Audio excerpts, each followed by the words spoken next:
and welcome back to Vox Popcast, the weekly pseudo-academic roundtable of pop culture analysis with drinking and swearing. My name is Christopher Maverick, but you can call me Mav, and I am once again here with my co-host. I have Hannah and Katya. Katya, how's it going? And Hannah, can you give me pi to the 57th consecutive digit? You know I can't. You didn't want me to ask you how you were doing, so that's your different question. Help. Well, Help. Please, dear listener, help. Why are they I don't know how to deal with these guys anymore. we don't have The Good Place anymore to talk about, so this is the new thing, I guess. Well, we could talk about Riverdale. We could talk about Riverdale always, because Riverdale's the best show on television currently. So. Oh, no. Can we How are you, Katya? I don't know. I'm doing the same I always say. I don't know what to tell you, my dude. Yeah. It's been a year since... Like, the nice thing is that in some ways, like, things, as long as, nothing horrible happens to me personally, like, my life is pretty stable. It doesn't change a lot. Like, there's not a lot of variety, which is disappointing, but that also goes, like, there's a lot of stability and a really weird, at least on a small scale, on a large scale, we just don't think about that. We don't think about that. Well, today for me is, as we record, today is 1 year to the day that both of the universities I work for closed down and went virtual. So this is officially a year in pandemic times for me. Yay. That's, well, I mean, much more important anniversary is coming up. Yes, we're having the anniversary of the pandemic and lockdown and, all those things that we don't want to think about. But the anniversary of Animal Crossing New Horizons release is coming up. Well, been 1 year of Animal Crossing and like hanging out with your little neighbors. Well, I still don't have Am I it. the only one that cares about this? Yeah, neither do I. I don't have a Switch. I don't have a Switch. I'm very sad. Oh, anyway, Hannah. Yeah, yes, we're very happy and jealous. I Hey, Josh. appreciate it. Hannah, why is Josh here? You got Josh's voice. You haven't been on in a while, Josh. So what are we doing today? So we're going to do a show on what I'm going to just call pandemic gaming because it fits. Basically, my life has changed in one sense a lot since the pandemic hit, in that I can no longer go to friends' houses and play board games. And Josh and I have played a lot of 2-player games of Root with factions that people on the Root subreddit would be horrified by. And then, it's not just board games. All as we talked about on the blog, there have been all sorts of different things that have happened, like the rise of Among Us, and like moving things virtually onto like Zoom happy hours and that kind of thing. So we're going to talk about that. And Josh is the person who's been playing with me for a year, so he's here. Welcome back, Josh. Good to be back. Yeah, and then also joining us is one of my friends, Ryan Henyard, who we talk about games a lot and just generally about cool things going on. Introducing Ryan to the pod. Hey, Ryan. Nice to meet Hello, you. everyone. Hi. I've been playing a lot of video games. I mean, I normally play a lot of video games, but gaming is both the cause of and solution to many of my pandemic mental health swings. So I'm interested to hear what everyone else has been doing to get by over the past year. I have this cool game I played called paper grading that everybody should do, and I'm willing to share my game. It's what happens is you get like a paper written by a college freshman that's like 7 pages long, and then you read it, and then you assess it a score, and then you read another one, and you do that like 60 times. Anybody interested? I I didn't think so. No. It sounds kind of grindy. Yeah, it's kind of grindy. Is there like a video game called Papers, Please?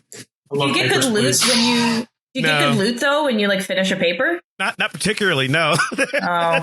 You get to grade another paper, and sometimes you get to record a lecture or sometimes even do a live one over Zoom. It's great. I need fun. Give me fun in my life. Is that what today's show is about? Yes, actually, you know what? If nothing else, Sure, hopefully you can walk away from this show with an idea about what you can do for fun, whether you're a single player or you actually live with people who want to play with you. Oh, sounds great. I really sold this high. Woo! I did mention on the blog that literally we were cleaning our house the week before the pandemic really started, 4 times so long ago. And my wife found our copy of the board game Pandemic, and she's just like, it was like on a shelf. And she's like, oh, we should play this. I've never actually played Pandemic. She has. But she's like, we should play this. And I was like, okay. And she set it on top of our fireplace, like on the mantle. And then the pandemic started. So it is still sitting there. I mean, I was legit going to buy Pandemic as like the next like quote classic game. And now I'm thinking maybe not. Maybe I'll just never own Pandemic, and that's fine. Yeah, ours is collecting dust. Yeah, I don't really want to play that. I feel like that's basically my experience of social media and watching the news. It's basically like the game of how much can I consume about the state of the world before my brain starts to like turn into a puddle of goo. So what are we doing? So I'm actually curious, what has everyone been doing like in the gaming world? I know, Ryan, you mentioned video games. Yeah, I've been playing a lot of JRPGs because those are long and fill up time. I've been I've been playing the Japanese RPGs, so I've been working through the this title is absolutely ridiculous. I'm sorry. The Legend of Heroes: Trails of Cold Steel 1 through 4 is what I've been working on. So I just finished the last game in that saga, and they are if you like Japanese RPGs and some of the tropes around those kind of characters, these are like an excellent version of that. And the unique thing about these games is that they are really narrative focused, in that not just your main characters or the side characters have narrative arcs each game, but even like the NPCs and the townspeople, the shopkeepers, all have narrative arcs that all change as the story progresses. So every time the story chapter changes, everyone gets new dialogue. Everyone has their own thing going around. You could spend hours just running around, like reading the newspaper and finding out what's happening in other parts of the game world, or like checking on that fishing club and seeing whether or not anyone's caught the Great Guardian in the lake. And as far as escapism goes, it was much easier to escape into that, at least until I got to the part about a gigantic military coup. Then it was a little less fun in January. But yeah, I've been playing a lot of JRPGs, and I've also been playing a lot of roguelike games, like Hades or okay. Into the Breach. We need to talk about Hades. About Hades. Hades is so good. Okay. Sorry, I'm excited. So did I force you to play Hades? You strongly. Okay. So basically, for people who aren't familiar, I think I've talked about Hades on a previous episode in passing, but Hades is a roguelike video game where basically you fight through all the monsters, trying not to die, and then if you die, you start back at the beginning. There's roguelikes in a nutshell for folks that aren't gamers. But it's basically exploring like ancient Greek mythology. And I think part of what's so good is, 'cause to me, at least the roguelikes, I hate roguelikes because I am not a precision gamer. I find them deeply frustrating. And they're generally not very heavy on narrative. There are definitely exceptions, this being one of them. And so it's like really great because it's like super challenging, but also has great stories. And I find like a lot of games, especially indie games, just because I think it's really hard to have the resources to do both super great narrative and super great mechanics. But they kind of hit this really great sweet spot. And the reason I find it really fascinating is I've been thinking a lot in the last like few years about like what it means to have inclusive gaming. And part of that is like culturally inclusive, inclusive of ability, but also like bringing people into games that don't really consider themselves gamers. Because I know my experience of like growing up as a lady gamer in the 90s was that like there were a lot of people, and there still are, I think it's gotten better, of people that like if you weren't like the super accurate Twitch gamer, that you were somehow not a real gamer, which is where that whole like fake gamer girl blah blah comes from. But Hades has this really cool mechanic where basically you can, if you play it in something called God mode, it adjusts to your level.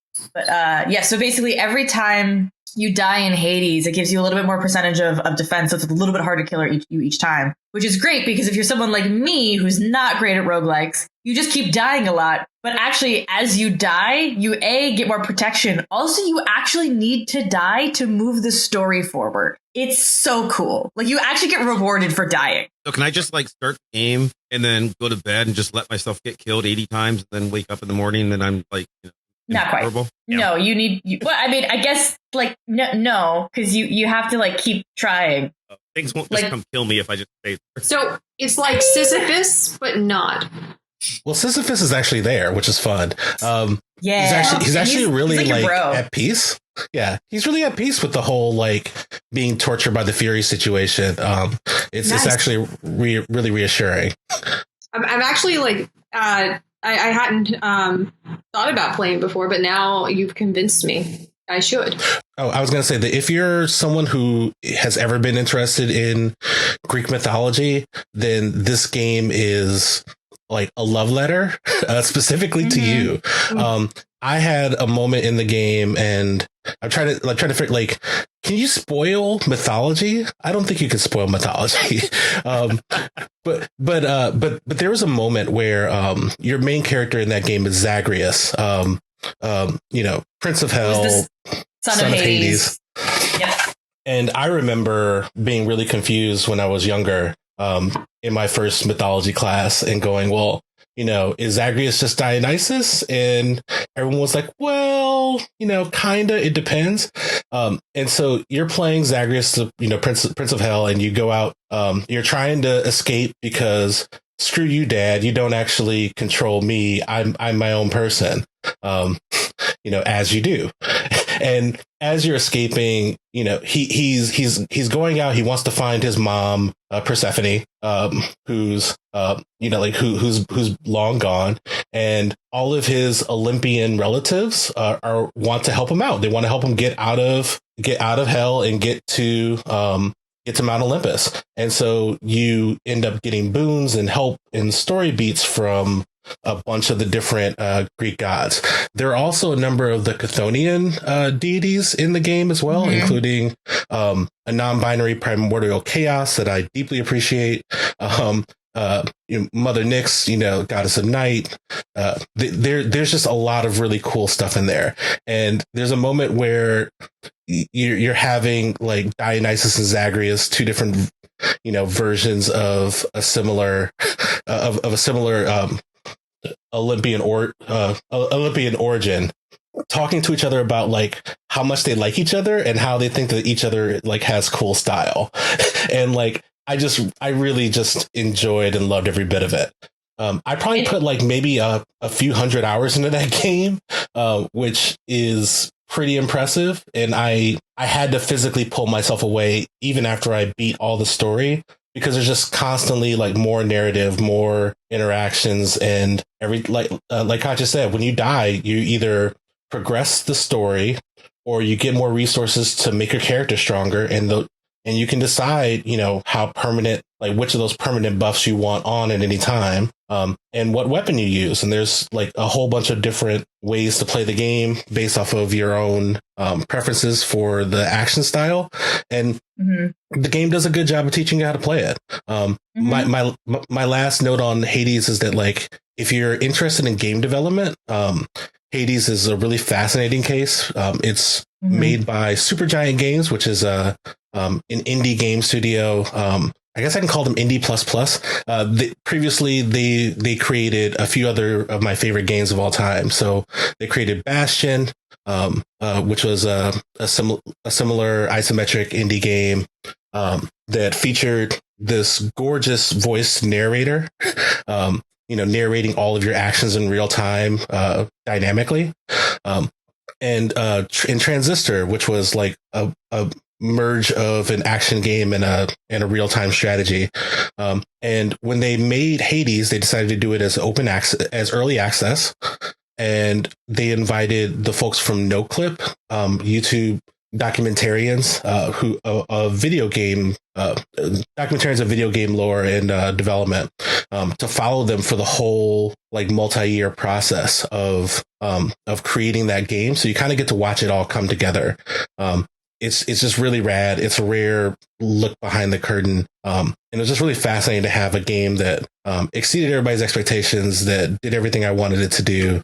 And that like other people actually cared about. It won Game of the Year from a number of outlets against, really big games like The Last of Us or, or things like that, where, yes, those people put billions of dollars into a title, and they lost to the plucky indie that had just a flat out better game. And frankly, go ahead. Mm-hmm.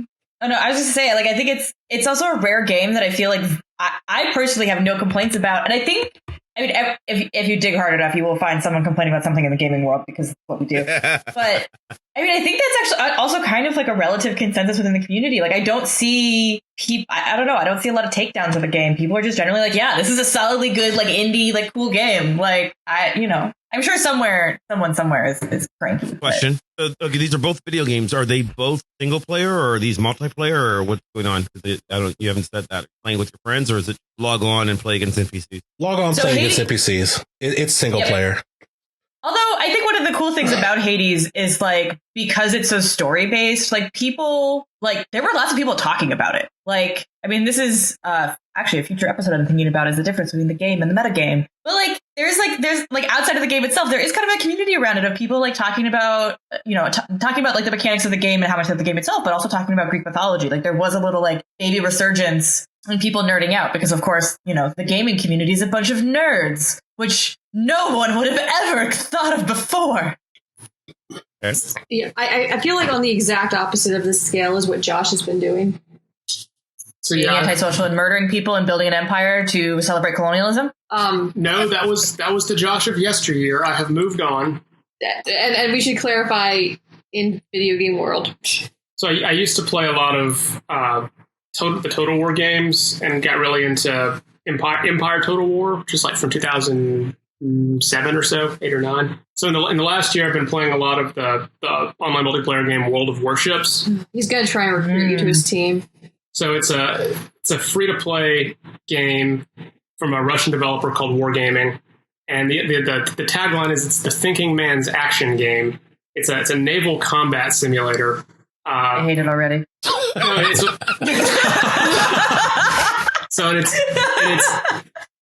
Continue. No, I really enjoy it because it's it's a lot of strategy involved, and there's a really active community, and they're very salty about anything that's changed in the game. And it's just funny to watch the community react anytime the developer updates things.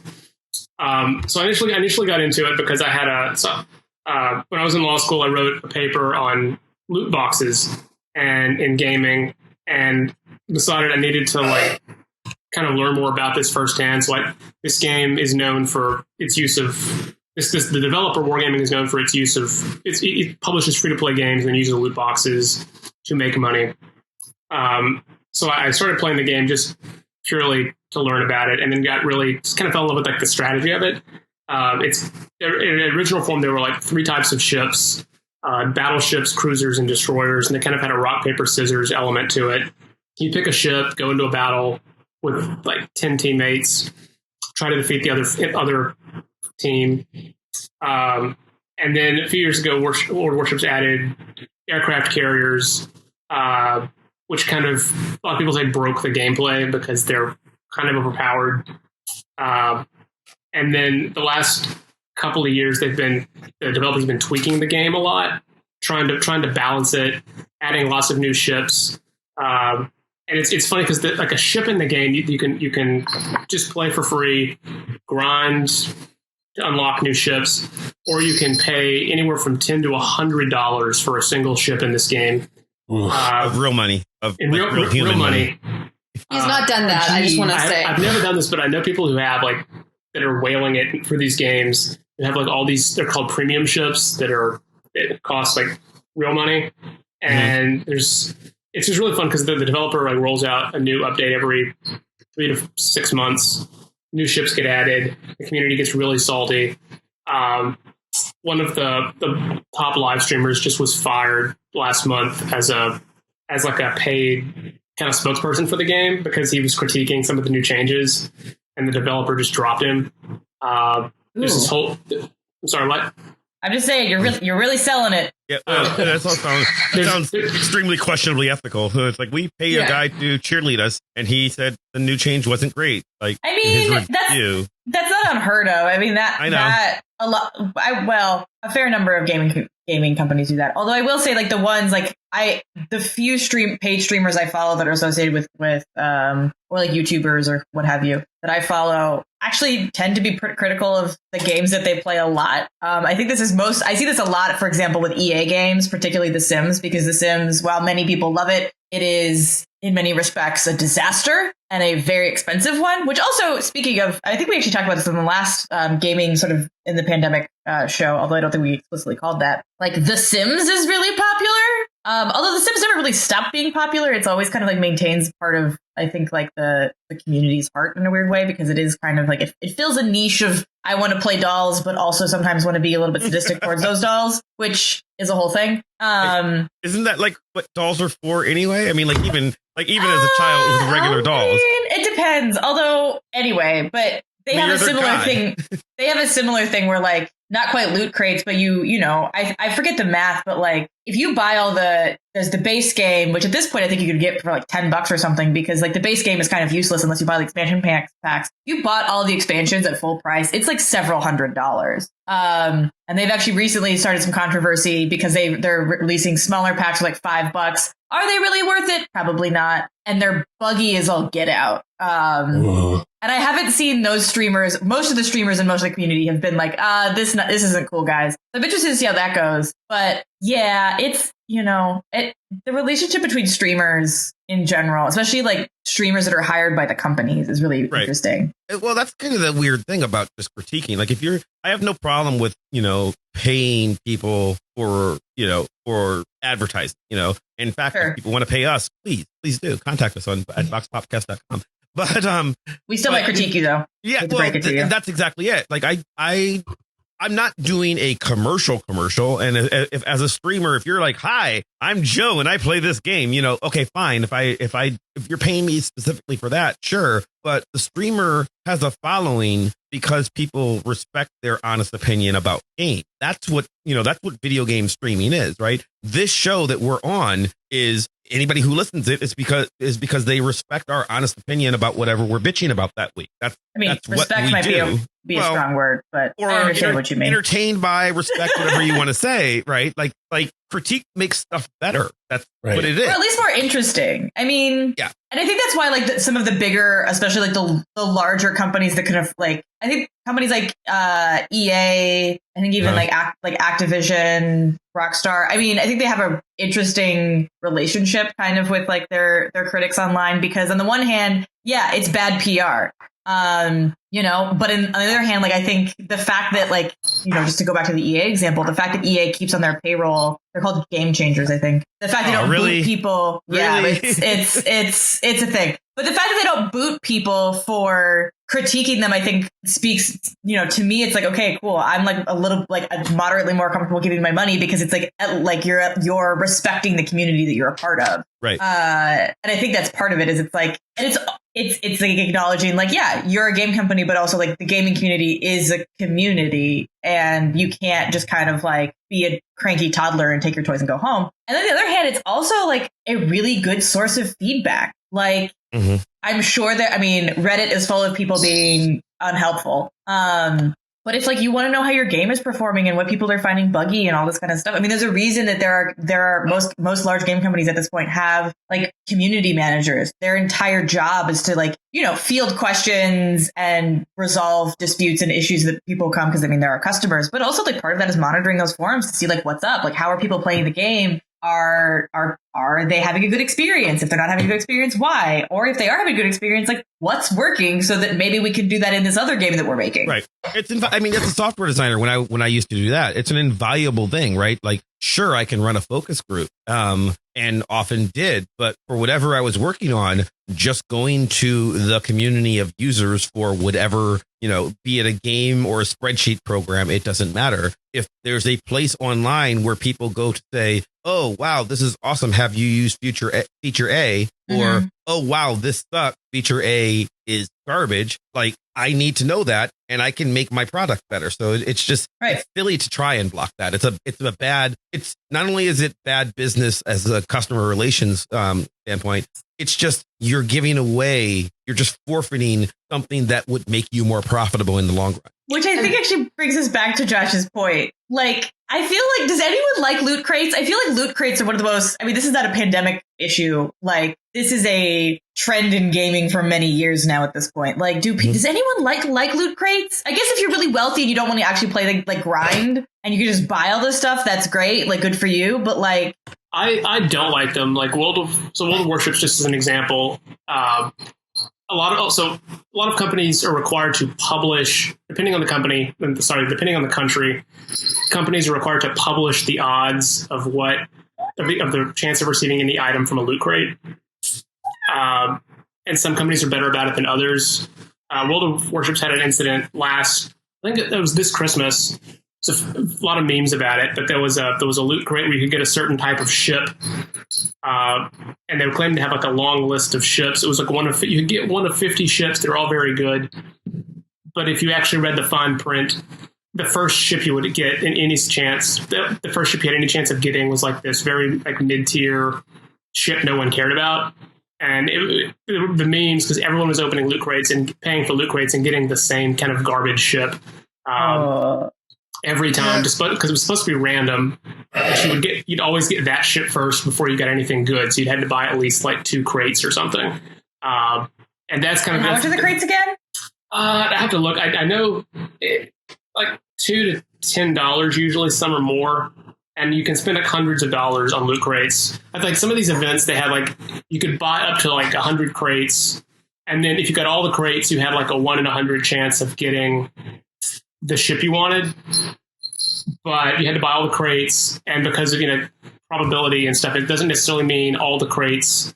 So depending on the event, you don't get a ship just because you buy all 100 crates. You just have 1 in 100 chance each time you open a crate. And companies can just tweak the wording of the fine print, and you pay a ton of money for stuff you don't actually have a good chance of getting. Well, it's a way of selling. It's a way of selling, gambling to 13-year-olds legally. Is what it is. My one good thing that I have to say about loot crates is I play this one game, Marvel Puzzle Quest, and I don't buy loot crates, but I just randomly, you get more bonuses if you're in a guild than if you're not. So I just joined a random guild, and the guild that I'm in has at least 4 or 5 people in it who frequently buy the $99 loot crate, and every time you do, like everybody else in your guild gets bonus points. So that's why I like them, but I'm not doing that. So like they put just a tiny bit of socialism in there so that people wouldn't mutiny. Right. So I never contribute to the $99, give everybody in your team 7 bonus tokens like pot. But since I'm in that guild, just every, once a week or so, I get like 21 bonus tokens because like 3 people decided to buy $99 loot crate. So you're basically like a Remora that's like thank you. Living off of the slowed off skin of the loot box whales. Yeah. I'm completely parasitic to this process. Absolutely. I'm personally fine with like in World of Warships, like the ships being $100. Some whale's going to buy it. I get to play a game for free because of someone else's, just need to have this awesome World War II battleship. But what if it's a child? Yeah, if it's a child, that's another issue. And I know a lot of countries have finally started cracking down on it. Germany just this month is talking about amending its Youth Protection Act to ban loot crates, or not to ban loot crates, but to change the rating for games that contain loot crates to 18 plus. Belgium has for many years talked about doing something. The United States really isn't. Hawaii tried in I think 2018 to introduce some legislation, and it failed to meet some sort of legislative deadline and was dropped. But it's a hot legal topic, kind of behind the scenes. I've been following it for a couple of years, and it's interesting to you because like it's a legal topic because like there aren't a lot of laws. Right. It was kind of the Wild West for a long time, and then in the last 5 years or so, individual countries are starting to try to regulate it, particularly like the European Union is trying to do some things. The individual member states are trying to do something at the European Union level.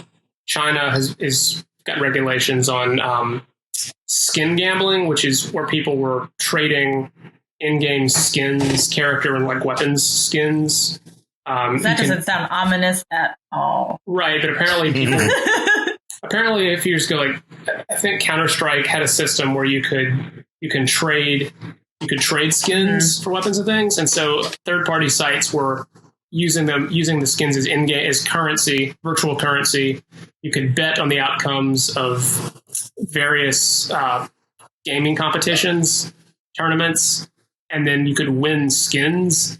And so skin gambling became like a hot topic, and at least China and some other places started cracking down on it because of the amounts of money that were involved. Did you write on that? Not on skin gambling. I hadn't looked. Maybe you can get rid of that question. Josh has written on this topic for something in law school. Well, this is depressing. I think that we could transition to the happy games, the cozy games. I guess Among Us isn't a cozy game because you're desperately trying to capture a murderer on a spaceship before you get murdered. But please tell me how it's a cozy game. Like the hats. Okay, this is the hats do make it cozy. And if you don't know what a cozy game is, go back and listen to our cozy game episode, which I think is the one we recorded when Animal Crossing came out, so probably about a year ago. Mm-hmm. I mean, so there are different aspects of the cozy game. Like, I remember one of the things that stuck out to me, and I remember we talked about in that episode, was the fact that Witcher appears in their taxonomy of what is a cozy game. Witcher does not immediately strike me as a cozy game because you're mainly hunting monsters. But what they were talking about was basically like Witcher uses a lot of warm colors and ambiance, especially in settings where you're indoors in like fortresses or cabins and things like that are supposed to be like safe, that are like safe spaces within the game where you're not being usually attacked by monsters. Although, there are definitely quests where you get ambushed. Hello, Skellige. Hi, I'm replaying Witcher right now, which we can maybe talk about in a little bit. But one of the things so like there's different things to make a cozy game. I would argue that actually part of the appeal and why this has been a useful game during the pandemic is that Among Us is a cozy game. It's not because of the aesthetic of the game or what you're actually doing. It's the fact that it's communal. So like it's maybe like the meta cozy game, right? It's the fact that like it allows people to come together to play online, particularly in a way that isn't like dependent on a Zoom box. Because as we've talked about a few episodes now, like Zoom is exhausting. We're all kind of over it. And I don't know, like I get on Among Us like every couple of weeks, probably with a group of friends. And like, we'll usually have some kind of video chat open to like talk between sessions and stuff, but we're not like on camera. And we're just like being annoying and like chatting and basically playing elaborate hide and seek. I think that's cozy. I never thought I would create a Discord channel for my family, actually, but I have, and also we have a Among Us Discord channel to just make that clear, where we use instead of the text box or Zoom, and I don't actually think I've told this to our podcast listeners, but my mother like does not like technology, like. My dad or I or my sister were the ones like telling her how to do things when we were still living all together. And she has picked up on Among Us quickly and has learned to use Discord. So I think it's also like a fairly like low barrier level to entry kind of game for people who like aren't gamers in any sense of the word. Yeah. It's great to talk to people. I think that like for Animal Crossing a year ago, like my deep and sincere apologies to all of my villagers for abandoning them in their time of need. Same. I think fondly of them from time to time. It has been months. I am ashamed to show my face in the digital realm. But there was a time where like I hadn't talked to my sister outside of Animal Crossing for a good like 4 or 5 months, And Animal Crossing, Among Us, and Fall Guys, I believe, were all three games that kind of hit the zeitgeist at different times in the past year. And the main thing was like having a place to be able to interact and do some kind of social things that wasn't based around work. And essentially, like, Among Us is basically Mafia. Like, if you're, I don't know, like, I'm a University of Michigan grad, in the Midwest, huddling in a dorm room, you know, when it's snowing outside and playing Mafia all night, is the kind of thing that we would do for fun, back in the day. And playing those kind of, accusation games, I guess, for lack of a better word. You know, there's a lot of like fun things that happen just in the meta of how those develop among groups of friends and how people start to go beyond the structures of the game and find, oh yes, you know, well, I try to find tells, or I'm going to try to take a different strategy around like pretending to do these tasks. And you know, there's just a bunch of, I think, enjoyment of doing that. And also because of streaming, now you can get some of that feeling without actually having to be the person who's playing. So like I've played almost no Among Us. I've watched probably like a couple hundred hours of Among Us, like during sleepless nights, and just watching friends accuse each other and toss them out into the cold vacuum of space, as you do. There's also the, kind of like, celebrities or politicians playing things like Among Us or Animal Crossing. Actually, before my brother-in-law ever played it with us, he would just watch AOC's like stream of Among Us for fun. That's just like what he did and like how he built up his strategy when we finally played.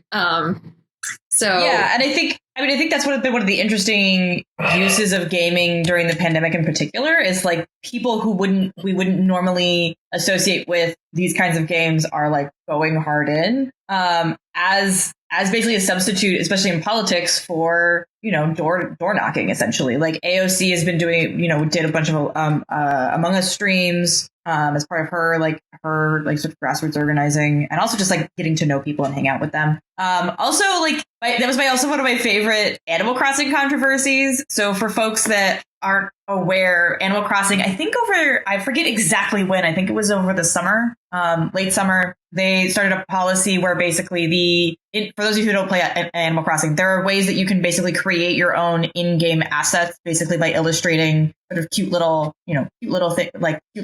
art projects that you can kind of stick to things, essentially. I don't know how to describe that. But people were using it to make things like campaign signs, including, I believe, some that were actually either creative or endorsed by actual political campaigns. So you could go to people's islands and you would see like Biden 2020, maybe Trump 2020. I don't know. I saw mostly like more stuff on the left than on the right, which maybe just says something about, the community on Animal Crossing. But Nintendo at some point over the summer, or maybe maybe early fall, basically was like, no, we don't want this. And started regulating basically what political speech could appear in the game. And I think they also might have kind of put their foot down for politicians using it as a way to gather. Yeah. Let me double check. I didn't know about that. So you're telling me that Nintendo did a better job of regulating political speech than Facebook and Twitter? Yeah, I don't know. I'm sure that's better. In particular, Facebook. I mean, like, I'm not like apologizing for Twitter. Like, I'm not trying to, but like Facebook's bar is just like so low. Like, the lowest. Yeah, I wouldn't say Twitter's is great either. I'm just saying Facebook is just like the bottom.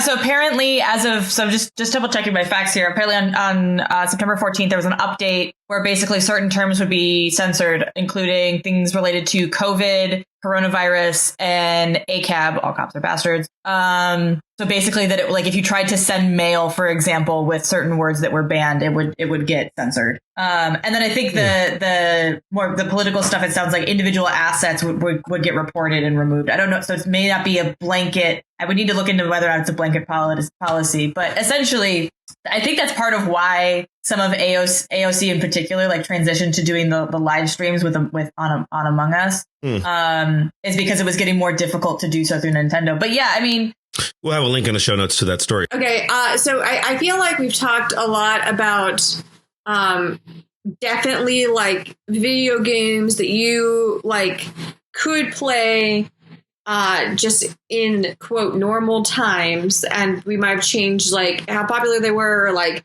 how often we're playing them because of the pandemic. But there's also like, I think like kind of a medium like space where like people have either like done like Zoom games with like Jackbox games from like a Steam pack, or they've like adapted games to play like online virtually with Zoom with their like families. Like Mav, I know that you've done something like this. Yeah, I've done a few of them. So I've done, well, let's see. I've done code names a couple different ways. I've done code names with friends of mine, and just, you know, I've got a Slack channel that is just friends. You know, I've got work Slack channels, but I've also got a Slack channel that's just friends that I went to college with. And we installed a bot there that just generates code names games for us. So we played that, but also, code names as a game is just something that in the before times I used to enjoy playing with my nieces and nephews. We'd get together just like, you know, for family game nights, and they're little. So they obviously don't have Slack accounts, and we could make them, but the youngest is like 3. So what we discovered was we could play it over Zoom or FaceTime, and long as one person's controlling it. So I've got the card game myself, and so do they. But we just set up the cards on our card table here, and then we will open up a group FaceTime with my nieces and nephews on their iPads, and then we'll just play with them. And, you know, Steph and I will flip the cards over, but long as we just point an iPad down so they can see the board, or we'll send them text messages. Sometimes I'll just take a picture of it, and so they can have an update, and I'll just text it out to everybody, and we play. And the one thing that's been nicer about this is I've got nieces and nephews who live here that in normal times we would just go over to their house, or they'd come over here. But also my brother and his family live in California. So, you know, we've been able to play family game nights in a way that we wouldn't normally do, just because of this. Because, well, if I'm going to be setting up the board and doing a Zoom call or a FaceTime call anyway, why don't I just put both sets of kids there? So that's been fun, and it's something that, you know, it's something that you can do sort of all ages. The technology doesn't matter, you know, like the 14-year-old can play this just as easily as the 3-year-old. You know, the 3-year-old takes a little time reading, but, you know, he can still do it, you know, so it's been, or he'll have to have somebody tell him what the cards say, you know, things like that. So no, I think that's great. It's like a way to preserve some normalcy, you know, in a time in which we don't have a lot of it. And without having to learn you're kind of having to learn a new way of playing, but you're not having to learn like a whole new interface in a way that like can be kind of irritating. So we also, or I didn't do this, but I know my wife has played Uno with her sister and her nephew over over FaceTime, probably in much the same way. That just what they figured out was if they got 2 sets of Uno cards, she just, you know, she would deal to herself, and then my sister-in-law would deal a hand to her and her son, and then they would just like keep their iPhones pointed at the discard. So they'd have to just imagine that they were discarding to the same pile. But long as you know, Uno has enough cards that it doesn't really matter that you've changed the odds that much by doubling the available cards. So they were just drawing from their own deck. So that was kind of neat too. Yeah. And has anyone like had any experiences also like maybe doing RPGs now virtually instead of like in person? Yeah, I've done a couple one shots of some indie games. I don't play a lot of D&D specifically, but in the early days of the pandemic, there were a lot of groups forming up to make new tables for a number of D&D based games. There's a lot of folks doing like Powered by the Apocalypse games, so stuff like Blades in the Dark on systems like Roll20. I know that at some point during the pandemic, I bought a 5-pack of Tabletop Simulator and just was handing it out to family members in case anybody was interested in trying to play some games there. And we actually ended up buying some playbooks for games that we own physically just to have the digital version easy to use. But I think that for me, I feel like everyone hit kind of a wall in their ability to be on Zoom and into the pandemic, and that killed like most of the RPG groups I've been going through. But I still listen to a bunch of like actual play podcasts like Friends at the Table, and I know that listening to those gave me the idea of, hey, these folks aren't all in the same time zone or even continent and are playing this way. So when the pandemic hit, it was like, okay, this is how we're going to pivot. Mm-hmm. Yeah, I mean, for tabletop especially, like it had like things like Roll20, which allows you to play most tabletop games online and things like that. Like there were already tools available, so the pivot wasn't that difficult. But I know personally, and I know from just talking to friends that also play a lot of different tabletop games, though it's I don't know, it's not that it's harder to play exactly, it's more exhausting because of the Zoom fatigue kind of issue. Like, for example, I've had a D&D group that's been meeting now for every week for 4 or 5 years, more or less. And like a normal game session for us is like on the short end is like 4 hours, on the long end is 6 hours on a Sunday.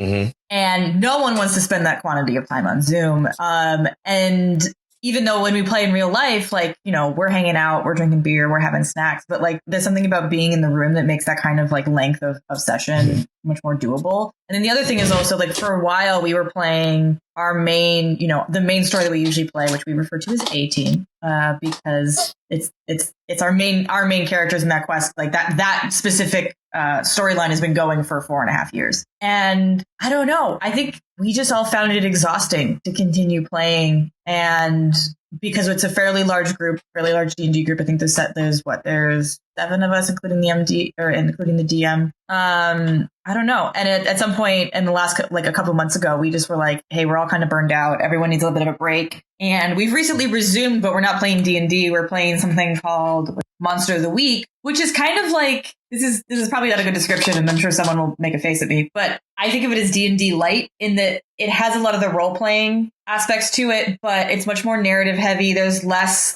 drawn out combat sessions, less sort of complicated dice rolls, and you can kind of do a one-off session with a lot less effort. Because I don't know about other people's DMs, but our DMs they go hard, man, for prep and writing their own storylines and all this other stuff. Where I think most of our game masters spend several hours a week just preparing for our Sunday sessions, and I think just right now it's that's a lot to ask of anybody. Mm-hmm. Yeah, for sure.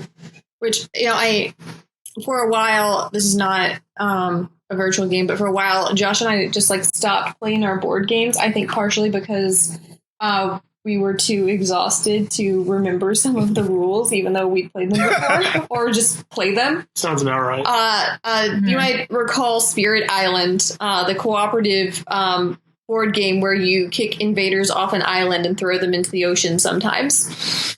And we tried playing it earlier on in the pandemic. And at one point, Josh said, you cannot have gotten the rules right. This is too exhausting. This is too hard. You could not have possibly have That is a hard game, though, to be fair. To be fair, I had, and also it was 10 o'clock and we were exhausted. So I think this is the biggest outburst Josh has had in the 7 years I've known him, 8 years. Fighting colonialism is hard, yo. But who would have thought? But yeah, I mean, it's partially that the game can be challenging, especially since I think we haven't played it a whole lot because we didn't have it until the Christmas before the pandemic began. So, not a lot of not stressful in general time to play and get used to it. And then Root, I mentioned at the beginning, every faction of Root, which if you've never played Root, it's a cute little board game set in a forest where evil capitalist cats have taken over the forest and different factions are fighting for domination, and you play one of those factions.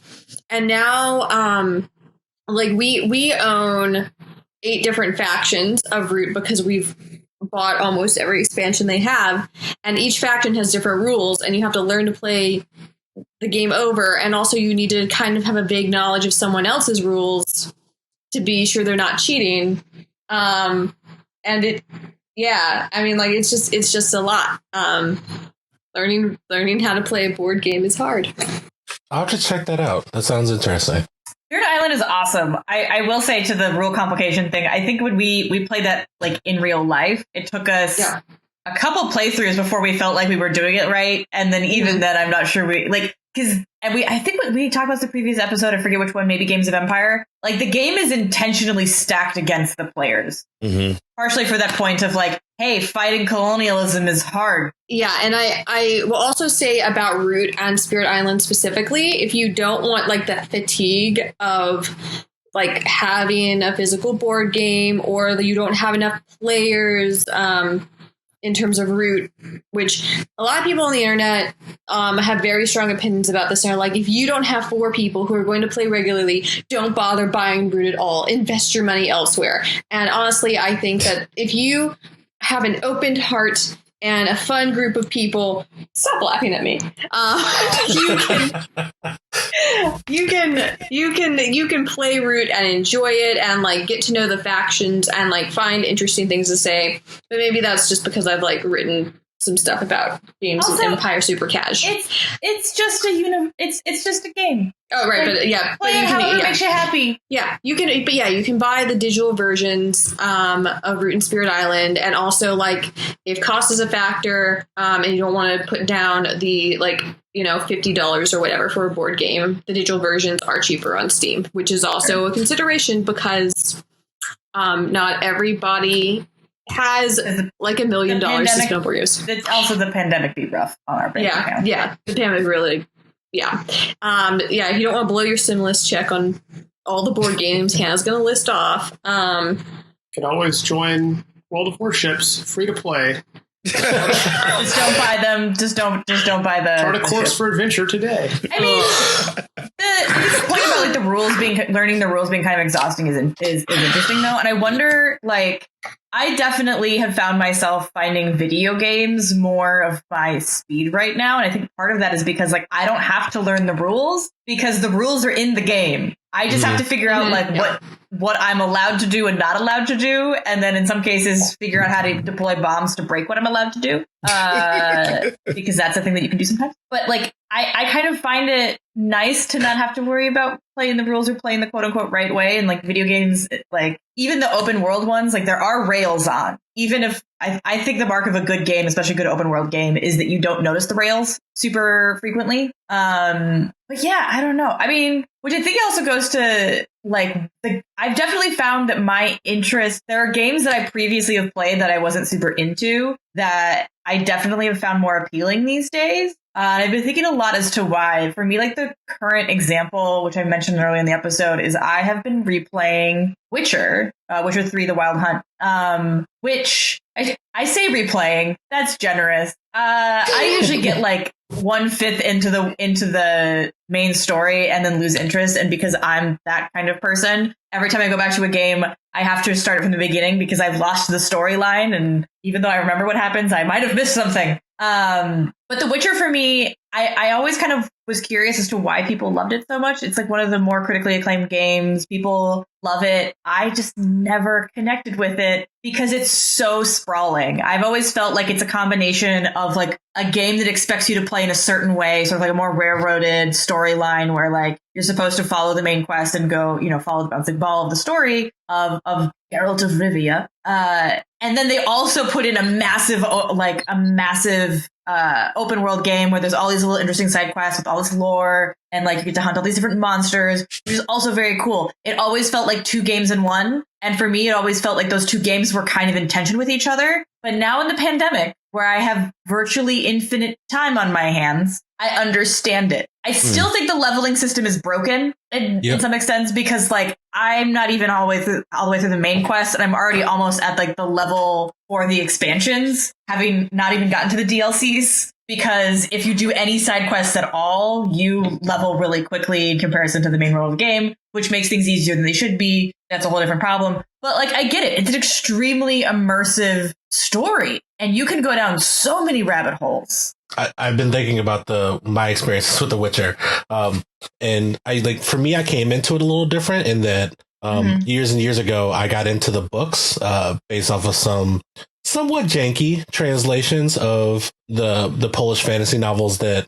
The Witcher's based off of, and I think that the reason why The Witcher 3 and to a lesser extent 2, but mostly 3's stuck with me was like the way I was approaching playing. It was because it was a giant sprawling open world game. I had the normal sensation I have, which is massive anxiety around all those different map icons and knowing that like, hey, if my wife watches me play this over, over the shoulder, if I play this out on the couch, she will make me pick up every potion, every piece of grass in the field because it will bother her if I leave it. And so, like, I'm ironically anti-completionist for these kind of games, but because I came into it from a narrative sense from the short stories, all those side quests, it was really easy to just like jump on for a night, play a couple side quests, find a troll, under a bridge, figure out what that troll's problems are, get them some help, because, it's one of the few places where you can productively interact with trolls is in The Witcher 3. But being able they're to, pretty nice, all things considered. like very misunderstood. And like, so being able they just want shoes, man. They just want shoes. Yeah. Like they got a really rough go of it. They're still waiting on their first stimmy, let alone the next one. I'm just dying laughing over here. No, yeah, like I like being able to just like log on, grab a couple bits of those stories. It's kind of like reading like a novella rather than taking on a gigantic multi-series piece. And yes, there's connective tissue, but like the being able to like come in and get out is a big thing for open world games. And like I haven't been playing it, but an open world game that's been really popular among my friend group that also has loot boxes is called Genshin Impact. It's from a Chinese developer called MiHoYo, I believe. And I've heard it described as like this is really anime Breath of the Wild. And I want it. It's not necessarily Breath of the Wild, but like it is a gigantic open world game. It is free to play, and it has the kind of production values of a AAA video game, while being free to play, which makes it really uncommon. But the loot boxes, and things in there are something that people definitely spend a lot of money on. I struggle with loot boxes in mobile games because like I don't want to feel like I'm paying money for a JPEG, even if it's a JPEG of a character I like a lot. But in a game like that, like, oh yes, you can roll for, like pay some money, roll for a character, a new character to play on your team. And it also has online multiplayer. So, you can log on with friends, do some quests together, or like do one small side quest. And the game is kind of structured to expect you to be logging on every day to play for like an hour. Same kind of thing Animal Crossing ended up trying to force me to do. Animal Crossing wanted me to log on and play a little bit every day. What I actually did was binge like 14 hours at a time. I had to finish the museum. I had to make Blathers happy. Mm-hmm. Yeah, Blathers good. Yeah, this is why I do say I like board games because Josh, you got Parks for Christmas. I did. Do you want to explain what it is? Parks is a 2 to 4. 1 to 5. It's a 1 to 5 player board game involving the acquisition of national parks. But not acquisition. You visit national parks. You camp and acquire various resources like wood, water, sun, etc. And then you can exchange them at the end of each turn for tickets, or you basically purchase national parks. You visit them. I love that you asked for him to explain this, and you are interrupting him literally in every sentence. We disagree on what the mechanics are. What can I say? It's either tickets or the park itself. I forget. You're acquiring something, and whoever has the most parks at the end of the game is the winner. You do have them, but you're not buying them. because that would kind of, do away the whole national parks thing. America's parks, Hannah. Sure. This is why we invited Josh on the show. So but the artwork is beautiful. I can play it by myself and feel like I'm having a nice outdoor adventure in this pandemic era. And I like outdoor adventures. It's a fun 30 to 60 minutes. We literally did play this December through February, pretty consistently, multiple weekends, because we wanted to feel like we were outside and exploring. But didn't want to go outside and explore. I now have a list of parks I want to visit when all this is over. Teddy Roosevelt Simulator sounds actually pretty interesting. I'm sorry, what did you just say? Teddy Roosevelt Simulator. You're going around. Okay, that's not what I heard. Oh no, I know what you heard now. Sorry. No, not getting deleted. That stays. Sorry. Teddy. So is this is a game, Teddy Roosevelt Simulator, or are you just describing Josh's game? Yes, I'm describing parks. Because I'm wondering if I could make a game called Teddy Roosevelt Simulator. Now, it sounds like Oregon Trail. Oh, yeah. Hey, Oregon Trail is great. That is part of my state heritage. Do not disparage that game. We did play an emulator version a couple months ago. It's not part of your state heritage. No one's ever actually made it to Oregon and Oregon Trail. You die of dysentery in Montana. Everybody knows that. Excuse me. I have made it to Oregon and Oregon Trail. It is an important part of our state education system. No. My state is literally famous for two things. One is that game and marijuana. At least you're not in Washington, then you could be famous for Twilight.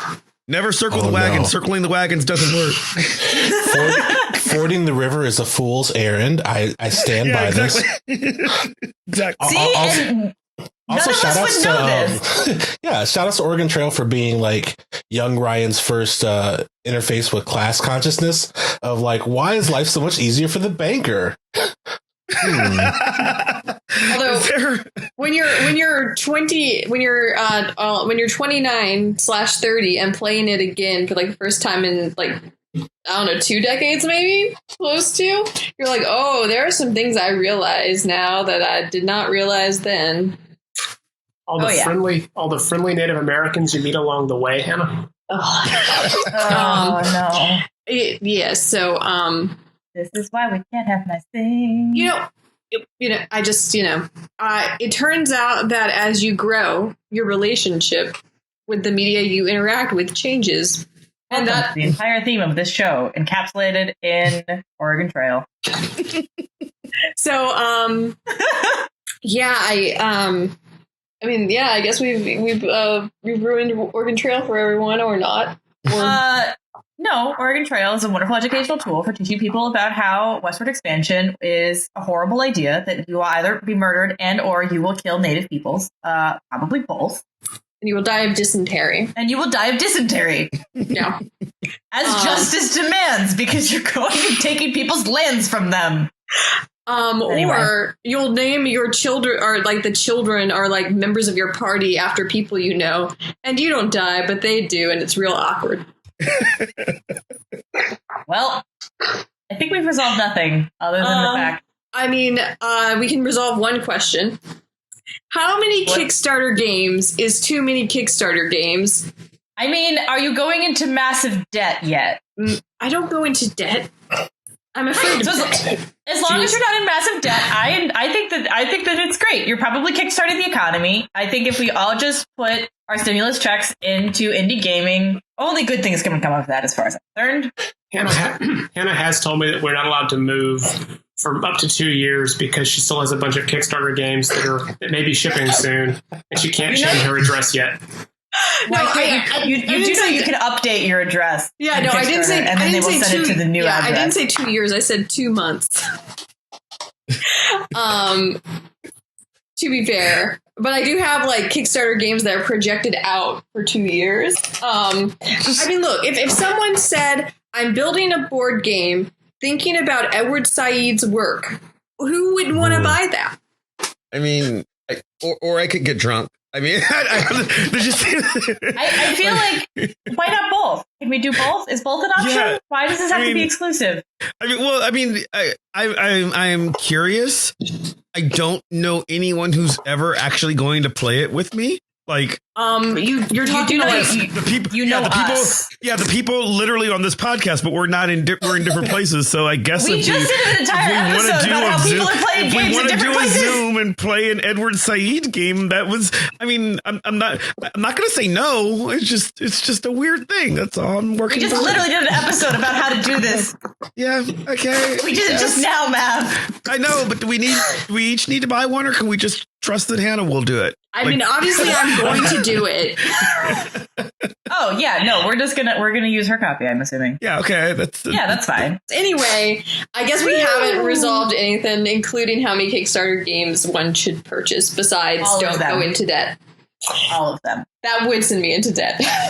Most of them. A significant portion. Okay, we're going to create a foundation. We're going to band together. We're all going to divide all of the good Kickstarter games and like the interesting ones, which is most of them.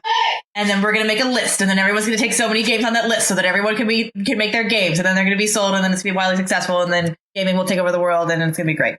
Well, if I count it correctly, we've mentioned 19 games. Well, actually, we've mentioned far more, but our count is really at about 19. So for the 20th game, I will recommend that, everyone play Fantasy Box Office, because it's actually, there are enough releases that it's actually kind of exciting and interesting. And I will have Hannah, for the second week in a row, you are still in the lead. Look, I am going to be in the lead until Godzilla versus Kong comes out, and then Mortal Kombat. I don't know what I was trying to say or what accent that was. Mortal Kombat is going to come out, and I will no longer be in the lead. See, I'm not sure. So little Godzilla versus Kong comes out 3/26. Now, what's interesting about Godzilla versus Kong? It's going to be the first major movie of the new Warner Brothers dual release thing. No, I thought that was Tom and Jerry. Yeah, well, Tom and Jerry, but it was not. Tom and Jerry came out, but like it doesn't have. Tom and Jerry is a franchise that didn't have the kind of followers that Godzilla did in recent times, right? Mm-hmm. Like I don't know that there was Tom and Jerry would never have been a summer blockbuster. Godzilla is. Now, will Katya make $1 bajillion for it? No, but will she make 20 million? I don't know. Or maybe everybody will stay at home because it's Warner. So I don't know what's going to happen. I'm really kind of curious about that. Like, we know that Raya and the Last Dragon underperformed where they wanted it to, but it did well enough. I mean, Cinemark didn't even carry it because of the Disney Plus simultaneous release. Anyway, I guess we something we can't resolve. We kind of have some hope that vaccinations are going semi well now. Theoretically, by the time we record our next show, I will have half of a vaccination. Also, apparently they're announcing we're supposed to all be able to have a July 4th celebration, which I feel like the optics of that and the weird nationalism that's entailed that we should probably talk about on some show. Yep. I have feels about it. But yay vaccinations, yay pokey stick in the arm. Mm-hmm. And I don't think it's not a silver bullet, and I don't think you even really get to not wear masks or anything, right? It's still going to be a while, but we're on the way to having the world be open, maybe. Yeah, as long as people do what they're told, so that we can have nice things again. So I miss nice things. I do. Like sunshine.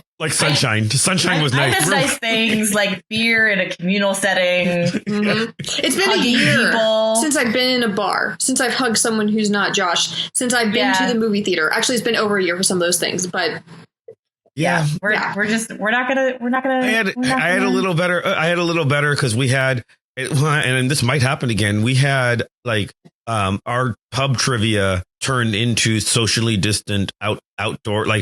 One of the pubs we were doing pub trivia at has this massive outdoor balcony thing. So they took out half the tables, and we were able to do that for a while, and then it got cold. So, that might be something that will go back. But anyway, hopefully in-person gatherings coming soon.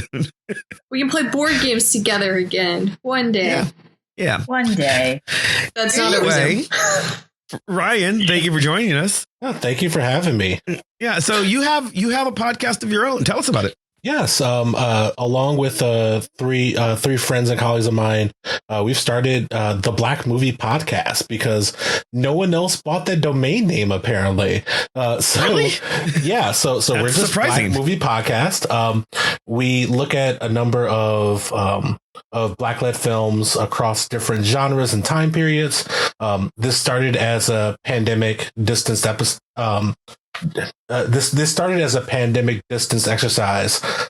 We were originally chatting about what counts as a Black movie and what our favorites were, and we started drafting a Google document of all the movies we could think of, and we ended up with a list of like 150 films. And someone made an offhand remark of, I totally listened to a podcast about a bunch of these random Black movies and like relive that part of the culture. And we decided to actually do it. So we've got, a number of folks with different experiences and histories with film, a couple film majors, some media designers, and videographers, and massive nerds like me. And we're going over all sorts of different movies. Our first season is mid-swing. We just released an episode on Aquila and the Bee. Okay. 2006. Our first episode was in Spider-Man Into the Spider-Verse, which was absolutely incredible. And we've been covering both new movies and old ones, everything from like Carmen Jones, the old Black musical with Harry Belafonte and Dorothy Dandridge, to Wonderful brand new stuff like Ma Rainey's Black Bottom.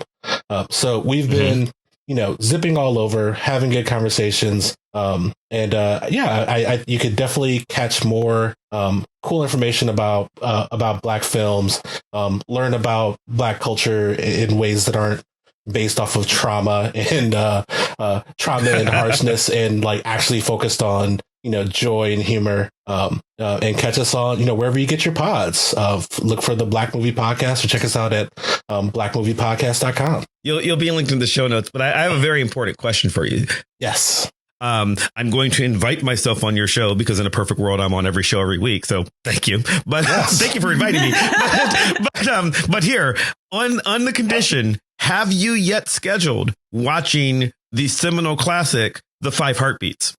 We have not, and I am on it for season 2. I absolutely want to do it. And Mav, I will absolutely go in for that movie for us. I know that one of our 4 hosts, Andre, has been despairing because he's not a big fan of musicals, and we keep accidentally tricking him into watching musicals. But we watch School Days. Musical? Yeah, it's a musical. School Days is great. Oh yeah. So anyway, clearly everyone should watch it, should listen to your show, because I will be subscribing. I love the idea of this School Days. A movie that exists purely so that you can invent the dance da butt. That's the only reason School Days exists. And the entire movie is built because Spike Lee wanted to make a music video for da butt. I have so many questions. It's a Spike Lee movie about black Greek fraternities and sororities, that got Spike Lee kicked off of historically Black college campuses twice, which is a shame, because it's actually really good. And I mean, we might have to do a whole episode on Spike Lee joints at one point, because he's a complicated filmmaker. But anyway, everybody should subscribe. You'll be linked in the show notes.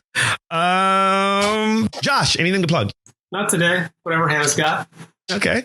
Palindrome Hannah, what are you plugging? Because Josh just gave you that wonderful introduction. Well, if you want to join me in my quest for playing board games that are thinking about questions of empire, you too can get in on the Kickstarter of the 2nd edition of John Company at the end of the month. You should subscribe to Ryan's podcast because it sounds really cool, and Spider-Man is awesome. Katya. I feel like mostly on the internet you can just find me at Vox Podcast. I technically have a Instagram account at Just That Nerd Kid. Have I posted on it in the last month? 2 months now, maybe? No. So that's it.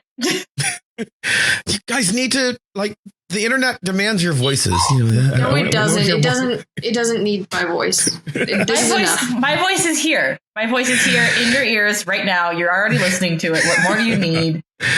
You can follow me on Twitter or Instagram or Facebook, all of the places, always at Chris Maverick. You can also follow me on my other show, Gosh Golly Wow, where we talk about the 1988 to 1998 comic book Excalibur, and only Excalibur, for 127 straight weeks.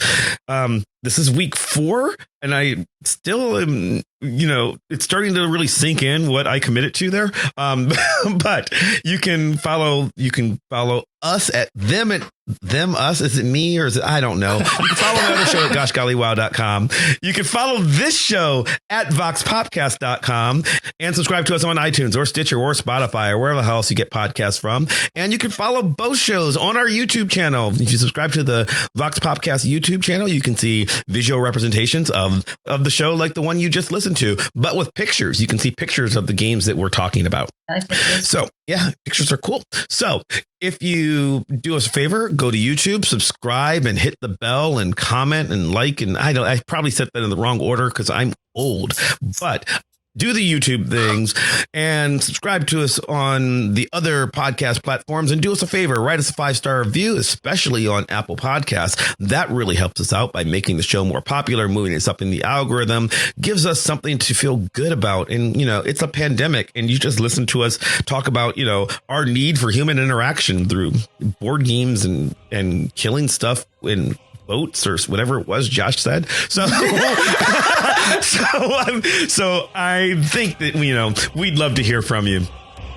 I would like to thank Ryan once again for joining us. I would like to thank Maximilian of Thoughtform Music for our epic theme song, building ever so more epically and playing us out. I'd like to thank you at home for listening, and we'll see you next time. Goodbye. Bye.